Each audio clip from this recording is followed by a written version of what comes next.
This one plant, Wildflower, that I'd filmed earlier, it came up very, very fast. And now it's got a flower on it. It ought to be easy, really easy to identify now. And I remembered from last year that it gets a very peculiar looking fruit. I can't bring it to mind. Well, wait, there's it starting. It's sort of a spiky thing.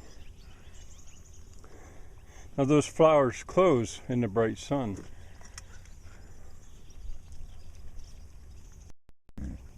Look at this though. I mean, all of that, it just comes up if you don't mow it. And I don't see it as a problem. I really don't. What do you think, Pig? I'm walking a different fence line now, and I'm going to have to keep doing this a good bit. It's down along Oppenheimer Run, which you might be happy to say I don't call a creek, but a run. Well, I do. Anyway, down here there's not a flower in sight.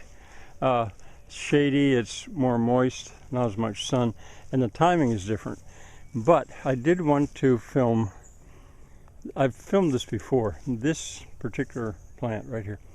I associate it with Cardinal Flower, but I don't think it is Cardinal Flower. If it is, this will just be spectacular when the Cardinal Flowers bloom. So, I don't know, there's a lot of it right here. The pigs obviously eat it, because on the pig side of the pasture, they've taken it way down.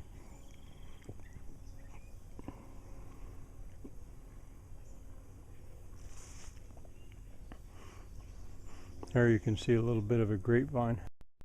That's where I just was. And then I came to this and I thought, aha, privet. Introduced clearly. And I thought, at least by me, to this area, and then it spread, but not aggressively. But I was interested to see that it did spread. There's even a bigger, purer stand of that plant that I'm hoping it's Cardinal Flower, but I just don't think it is. This might be of interest. I've carved sculpted a tunnel out of, this is alder on the right, and it's mostly Russian olive on the left, autumn olive if you wish. And you see it's coming right along the breast of the pond. And I'm leaving it against the pond. I don't have any intention of cutting this out. I'll leave it wild. And here goes the tunnel that way. And the pigs, they get down in there and stick their noses in there, see what they can find. But I have yet to see a pig swim, which is good. I mean, they like to keep their feet on the bottom. If they swim, I'll have to change the fencing a little bit on the far side of the pond.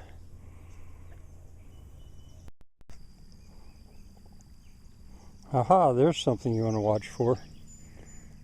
3 leaves, shiny, a vine, pretty. That's poison ivy, of course. Now I thought there was a little less water coming than I'd hoped for all the way down at the house. This is just too early for it to fall. I don't know if I can give you some perspective of, well, the irrigation system I'll deal with later. But anyway, that's the kind of thing that I pretty much daily have to look out for in this kind of weather. That will irrigate that whole area out through there. Well, it's being irrigated now, but in the middle of the day. And now you want to sort of absorb like a sponge as much water as you can. By contrast, I've been here before. That's the way the goat pasture looks in an unirrigated area. That's vetch, probably crown vetch.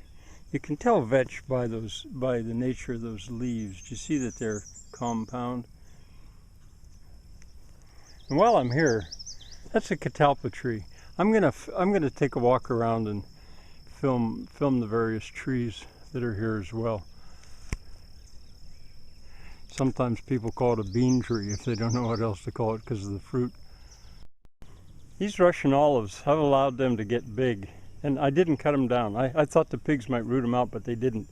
And here's a really big multiflora rose. I've left it alone too for now. And you might wonder, well, why? Why would you do that? Well, shade.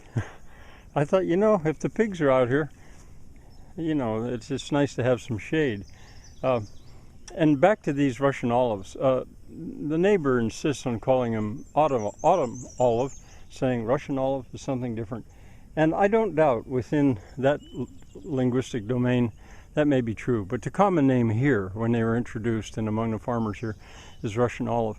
I'm going to finally just start using the scientific name when I'm talking with the others. There's more I could say about that. A very much of a weed tree, a problem tree, and here I've allowed it to stay, and there's one as well. Because it's basically in control. You can see there's one, there's one, there's one, there's one, past the berry bush. There's one, and there's that Catalpa. Since I broached the subject, I'm going to say a little bit more about these Russian olives. The pigs eat the leaves, and so the result is something like that. If it can get up beyond the reach of the pigs, it may stay there for a long time. But the little ones, here you can see, is evidence that, well, not the little ones, all the pigs, they'll eat the leaves right off them. Those are ones that had been cut. But anyway, I want to say more about that, the name problem.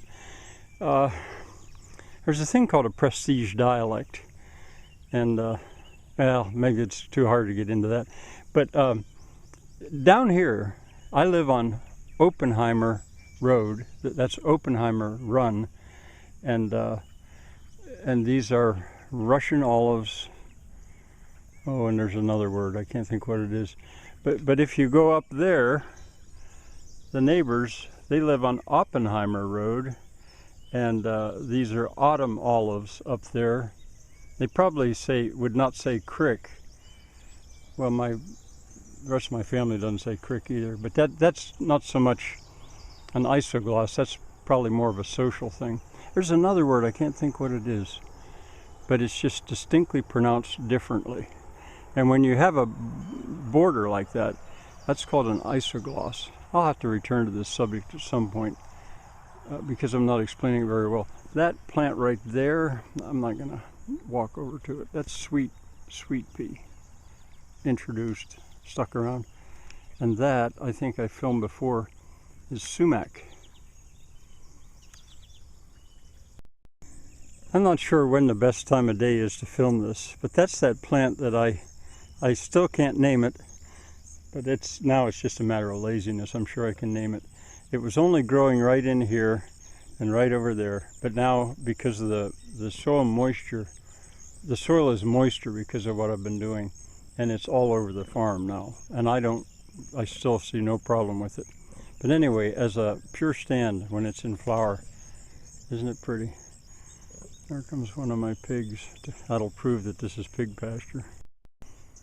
Here's another sort of pure stand that I wanted to film, and again, it might look better in the noonday sun. This is a little after dawn right now, but I think this is bone set. These white flowers, I get them a little bit mixed up, but once again, for someone who knows, it would be very, very easy to identify this, and it's pretty clearly common.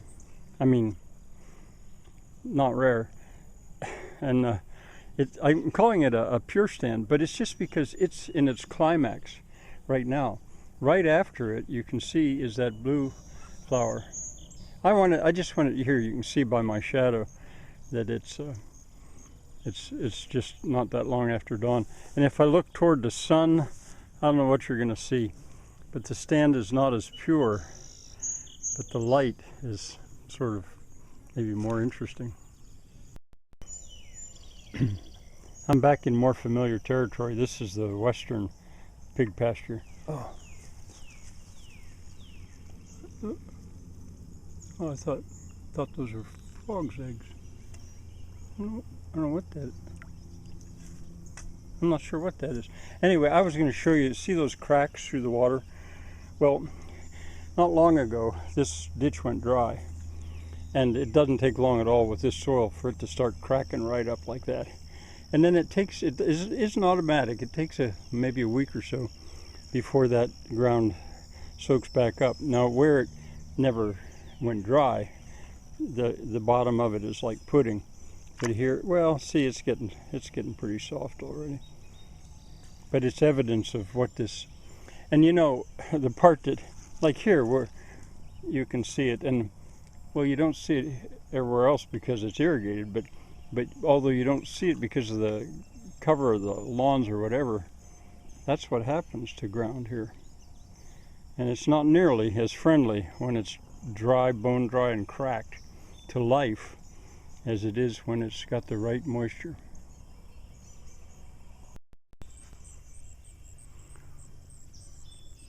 There's that windmill landmark. Over here at the same, this is the same ditch I was just now filming with the cracks, but over here it didn't quite go dry at any point. And so accordingly, you don't see cracks.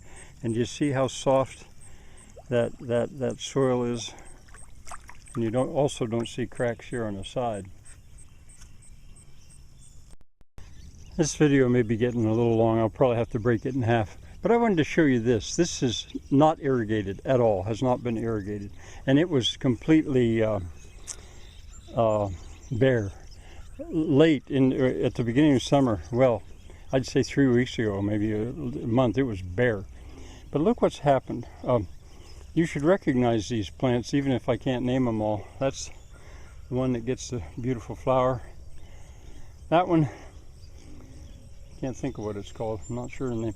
But look at how aggressive gill over the ground, or gill on the rocks is. It's just covering it gradually like a carpet. There's vervain. It's doing its thing. But there's pretty much 3 heroic plants here, or maybe I should just say 2.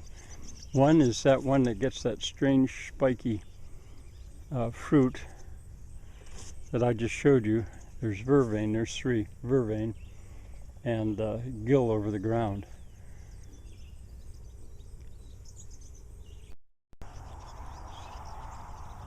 Maybe somebody can name that. I'm being kind of quiet because there are bees on that. I don't say much about that, but of course all of these flowers are pollinated. You know, they're for insects. Maybe someone can name that flower that's would be the 4th champion. Right here. Oh, there's a bee on one.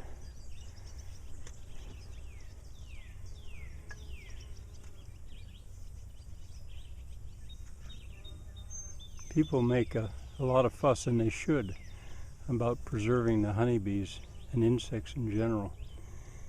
But it's my understanding that a poem comes to mind, from flower to flower to flower. There's that same bee. That each one of these flowers probably has, oh, I'm sure it has very specific insects that it supports.